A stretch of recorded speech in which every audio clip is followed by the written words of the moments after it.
ricerca di Milito, il suo tocco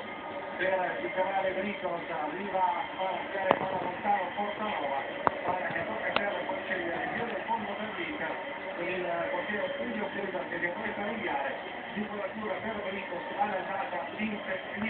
a Bologna, vince per 3-1, Milito sta facendo un minuto più tardi, questo al 23esimo, Balotelli è cambiato, gli autori dei gol,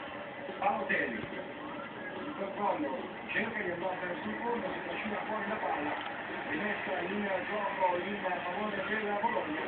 mentre ricordiamo anche che l'Inter nelle ultime partite interne in campionato non ha mangiato in una maniera particolare, lo 0-0 con il Genoa, lo 0-0 con la Sampdoria, poi 10 giorni fa invece l'Inter 3-0 al Livorno, dopo un inizio piuttosto balbettante. Boucher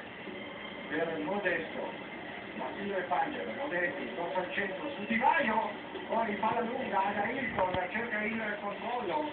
può puntare Chivo, ad Hilton ancora, palla sul sinistro, la finta, c'è il fallo messo da Chivo sulle finte, controfinte di Hilton, calcio di punizione, il miglior giocatore del mondiale under 20 del 1997, giocatore